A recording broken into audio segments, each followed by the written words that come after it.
welcome back to my channel Life of Ramya.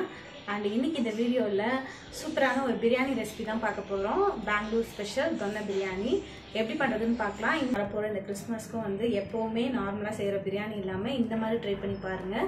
சூப்பராவே இருக்கும். வாங்க வீடியோக்குள்ள போலாம். எப்படி செய்யறதுன்னு பார்க்கலாம்.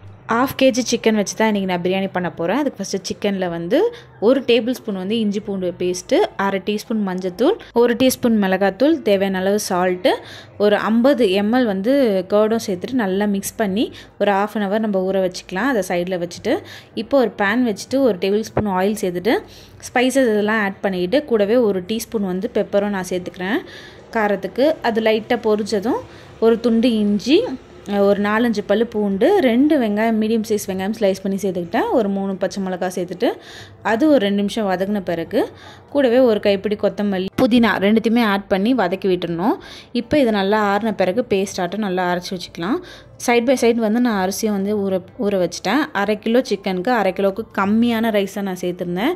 இப்போ ஆல்மோஸ்ட் மசாலா எல்லாமே ரெடியாக இருக்குது. இப்போ பிரியாணி பண்ணுறதுக்கு பிரியாணி பாத்திரம் வச்சுட்டு அதில் எண்ணெய், கீ ரெண்டுமே ஈக்குவலாக சேர்த்துட்டு ஸ்பைசஸ் எல்லாம் ஆட் பண்ணிவிட்டு 2 மீடியம் சைஸ் வெங்காயம் வந்து கட் பண்ணி சேர்த்துக்கிட்டேன். அது நல்லா வதங்கின பிறகு மேரினேட் பண்ணி வச்சுருந்த சிக்கனும் சேர்த்துட்டு பேஸ்ட் பண்ணி வச்சுருந்த மசாலாவும் ஆட் பண்ணிவிட்டு நல்லா வந்து கிளறி விட்டேன். இப்போ ஆல்மோஸ்ட் அதிலே பார்த்திங்கன்னா சிக்கன்லேருந்தே தண்ணி வந்திருந்தது. சிக்கனும் ½ குக் ஆன பிறகு நான் தண்ணி வந்து நான் ஆட் பண்ணிக்க போகிறேன். ஆல்ரெடி அந்த சிக்கன்லேருந்து வந்த தண்ணி 1 டம்ளர் நான் கவுண்ட் எடுத்துக்கிட்டேன். நான் இன்றைக்கி 2 டம்ளர் அரிசி சேர்த்ததுனால நார்மலாக தினமும் செய்யக்கூடிய சாப்பாடு அரிசி தான் நான் இன்றைக்கி எடுத்திருந்தேன்.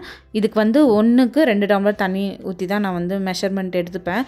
அதுபோல் மொத்தமாக 4 டம்ளர், 1 டம்ளர் ஸ்டாக் கவுண்ட் எடுத்துக்கிட்டேன். மீதி 3 டம்ளர் தண்ணி ஊற்றிட்டு லாஸ்ட்டாக வந்து கொஞ்சமாக லெமன் ஜூஸ், கீ சேர்த்துட்டு தம் போட்டுட்டேன். 15லேருந்து 20 மினிட்ஸ் வந்து நான் இன்றைக்கி தம் போட்டுட்டு இறக்கிட்டேன். சூப்பராகவே இருக்கும்.